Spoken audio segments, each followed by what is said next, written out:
विमानतळावर एकाच दिवशी 2 वेगवेगळ्या कारवायांमध्ये सोनेरी तस्करीची उघड झाली आहे। या कारवाईत एकूण सुमारे 65 लाख किमतीचं सोनं जप्त करण्यात आलं आहे। दुबईहून मुंबईला येणाऱ्या एअर इंडियाच्या विमानातून प्रत्येक 1 तोळे वजनाची 18 सोन्यांची बिस्किटं जप्त करण्यात आली आहे। या बिस्किटांची किंमत जवळपास 54,67,000 रुपये इतकी आहे। मात्र या घटनेत अद्याप कुणालाही ताब्यात घेण्यात आलेलं नाही। दुसऱ्या कारवाईत बँकॉकहून आलेल्या प्रवाशांकडून सोन्याची चैन, ब्रेसलेट असे 8,75,000 चे दागिने जप्त करण्यात आले आहे। या प्रकरणी विमलेश पांचाल नावाच्या व्यक्तीला मुंबई पोलिसांनी ताब्यात घेतलं आहे।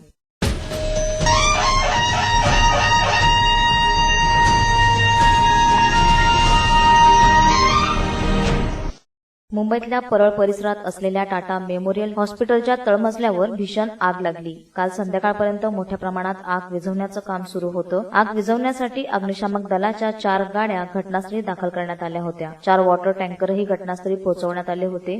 आगीचं नेमकं कारण अद्याप स्पष्ट झालेलं नाही, परंतु सुदैवाने या आगीत कोणतीही जीवितहानी किंवा वित्तहानी झाल्याचं वृत्त नाहीये।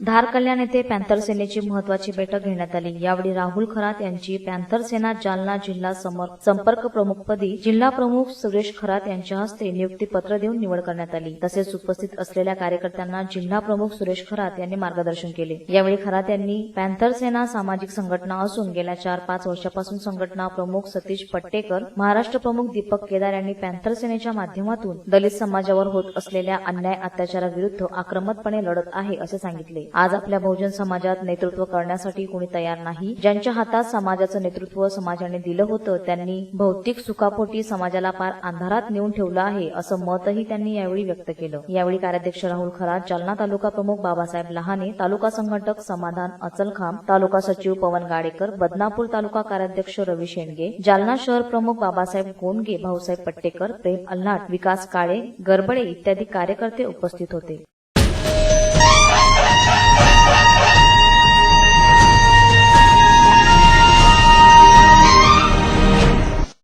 मुंबईतल्या चर्नी रोड मधील सैफी हॉस्पिटलमध्ये इमानवर सर्जरी होणार आहे। प्रख्यात bariatric surgeon doctor Mufaddal Lakdawala हे वजन कमी करण्यासाठी इमानवर शस्त्रक्रिया करणार आहेत। शस्त्रक्रियेसाठी 1 बेड हॉस्पिटल ही संकल्पना वापरण्यात आली आहे। इमानच्या शस्त्रक्रियेसाठी 3000 स्क्वेअर फुटाची विशेष खोली बनवण्यात आली आहे। इमानचा आकार लक्षात घेता या खोलीचा दरवाजा 7 बाय 7 फुटाचा ठेवण्यात आला आहे। ही खोली बनवण्यासाठी सुमारे 2 कोटींच्या आसपास खर्च आला आहे। या खोलीत आयसीयू, डॉक्टर, साठी व्यवस्था करण्यात आली आहे। त्याबरोबर व्हिडिओ कॉन्फरन्सचीही सोय या खोलीमध्ये असणार आहे। जगातील सर्वात वजनदार महिलेवर मुंबईत शस्त्रक्रिया होणार आहे। 500 किलो वजनाची इमान अहमद वजन कमी करण्याच्या शस्त्रक्रियेसाठी इजिप्तहून खास मुंबईमध्ये दाखल झाली आहे।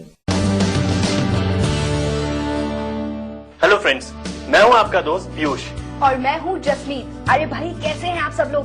भाई जसमीत कैसे क्या भाई, अपनी फैमिली के सबसे इम्पोर्टेंट मेंबर के साथ बैठे तो ठीक तो होंगे ही। भाई फैमिली में टीवी से इम्पोर्टेंट भला और क्या हो सकता है? पीयूष है ना आपके टीवी का सेटअप बॉक्स। हाँ जसमीत, ये तुमने बिल्कुल ठीक कहा। भाई यही सेटअप बॉक्स तो हमारे टीवी तक सारे प्रोग्राम्स पहुंचाता है और इसी छोटे से बॉक्स की इम्पोर्टेंस को हम बिल्कुल भूल जाते हैं, इसकी बिल्कुल भी केयर नहीं करते। अरे भाई आज हम यहाँ आए ही इसलिए हैं ताकि हम अपने दर्शकों को ये बता सकें कि वो अपने सेटअप बॉक्स का किस तरह से ख्याल रख सकते हैं और इसकी लाइफ को कैसे बढ़ा सकते हैं। अक्सर हमारे दर्शक सेटअप बॉक्स के खराब होने की शिकायत कराते हैं, लेकिन उसकी केयर बिल्कुल भी नहीं करते। तो चलिए हम अपने दर्शकों को बताते हैं कि सेटअप बॉक्स की लॉन्ग लाइफ के लिए क्या है डूज एंड डोंट्स।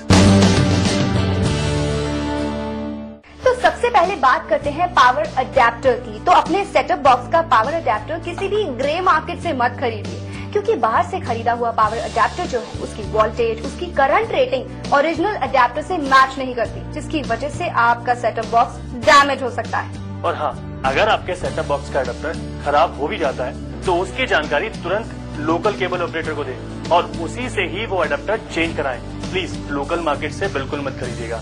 और यदि आपके सेटअप बॉक्स में भी कोई प्रॉब्लम होती है तो आप किसी अनऑथराइज्ड पर्सन से उसे रिपेयर बिल्कुल ना कराएं और ना ही खुद उसकी कैबिनेट को खोलने की कोशिश करें। और सेटअप बॉक्स पर कभी भी किसी भी तरह का कोई सामान न रखें। ऐसा करने से सेटअप बॉक्स में से निकलने वाली हीट जो है वो बाहर नहीं आ पाएगी, जिसकी वजह से आपका सेटअप बॉक्स डैमेज हो सकता है। और अपने सेटअप बॉक्स को धूल से बचाने के लिए किसी भी पॉलिथीन से ना ढकें, क्योंकि ऐसा करने से वो पॉलिथीन आपके सेटअप बॉक्स से निकलने वाली हीट को रोकती है, जिससे आपका सेटअप बॉक्स खराब हो सकता है। और ध्यान रखें, अपने सेटअप बॉक्स में किसी भी तरह का कोई लिक्विड ना जाने दें। किसी भी तरह के लिक्विड से भरा हुआ कोई बर्तन, कोई कंटेनर उसके ऊपर ना रखें। और अपने केबल ऑपरेटर के यहाँ से आने वाले सेटअप बॉक्स की केबल का खासकर बारिशों में ध्यान रखें। ध्यान दें कि कहीं बारिश का पानी केबल से रिसकर आपके सेटअप बॉक्स के ऊपर तो नहीं आ रहा। अगर ऐसा है तो इसके लिए अपने केबल ऑपरेटर को उस जगह पर केबल को यू शेप में बेंड करने के लिए बोले जहां से केबल आपके घर के अंदर आ रहा है। कि यू शेप बेंड केबल जो है ना, वो किसी भी तरह के पानी की सीपेज को रोकता है। अपने सेटअप बॉक्स को नियमित रूप से सूखे कॉटन के कपड़े से साफ करते रहें, ताकि सेटअप बॉक्स के भीतर धूल ना जा पाए। ध्यान रहे, सफाई सूखे कॉटन के कपड़े से ही करनी है, गीले कपड़े से नहीं, और उसे डस्टी एनवायरनमेंट से भी हमेशा बचाए रखें। बिल्कुल, अगर आप ये टिप्स फॉलो करते हैं तो भाई फायदा तो आपको ही होगा ना, क्योंकि आपके सेटअप बॉक्स की लाइफ बढ़ जाएगी और आप अपने परिवार के साथ आराम से अपने फेवरेट प्रोग्राम्स को देख सकेंगे। तो दोस्तों, अपने सेटअप बॉक्स की केयर के लिए अपनाइए ये छोटी छोटी सी टिप्स और हम दोनों को दीजिए इजाजत। Good bye, take care.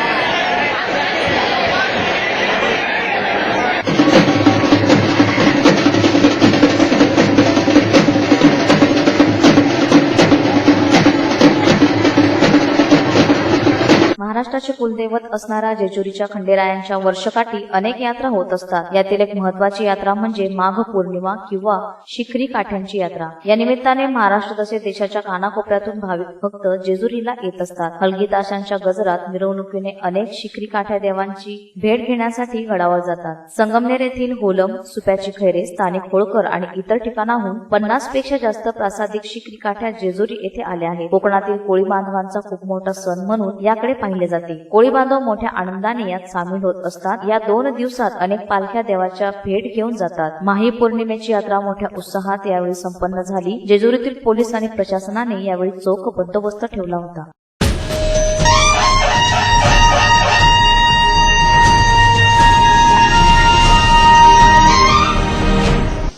Shirdi येथे नवविवाहित जोडप्यांचा आगीत होरपळून मृत्यू झाला आहे। राहता तालुक्यातील दाळ येथील ही घटना आहे। नवविवाहितेला वाचवताना पतीचाही यात मृत्यू झाला आहे। काजल आणि प्रशांत वाघमारे अशा या मृतकांचं नाव आहे। 5 फेब्रुवारी 2017 रोजी म्हणजेच अवघ्या 5 दिवसांपूर्वीच काजल आणि प्रशांतचा विवाह झाला होता। याबाबत लोणी पोलीस स्टेशनला अकस्मात मृत्यूची नोंद दाखल करण्यात आली आहे। याबाबतीत पुढील तपास शिर्डी पोलीस करीत आहेत।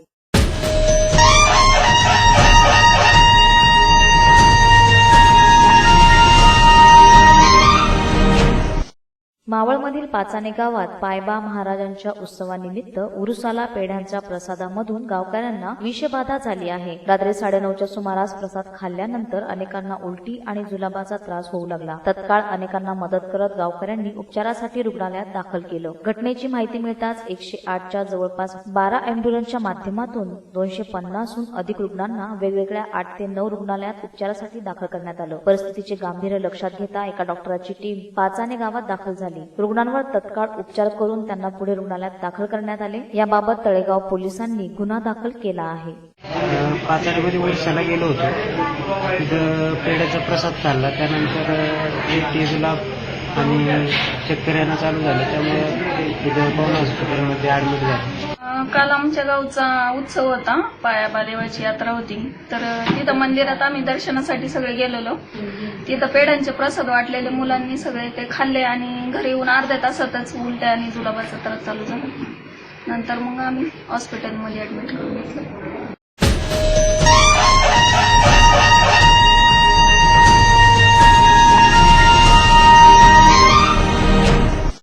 राष्ट्रीय महामार्ग क्रमांक 6 नाटा कॉलेज विद्यालयाच्या चौफुलीवर एक भीषण अपघात घडला। हा भीषण अपघात नॅशनल हायवे क्रमांक 6 वरून मालवाहू ट्रक हा ज्वलनशील पदार्थ घेऊन जात असताना या ट्रकला अचानकपणे ही आग लागली। या आगीने समोर इंजिन असलेल्या भागात भडका धरला आणि हा भडका अगदी काही सेकंदातच फार मोठे रुद्ररूप धारण केले। यामध्ये मालवाहू गाडीचा समोरील भाग संपूर्ण जळून राख झालेला आहे। या गाडीचे ड्रायव्हर व त्याचे सहाय्यक यावेळी फरार झाले. या घटनेचा पुढील तपास बाजारपेठ पोलीस स्टेशन करीत आहे. सदर घटना घडल्यानंतर राष्ट्रीय महामार्ग क्रमांक 6 वरील ट्रॅफिक काही प्रमाणात थांबवण्यात आलेली होती.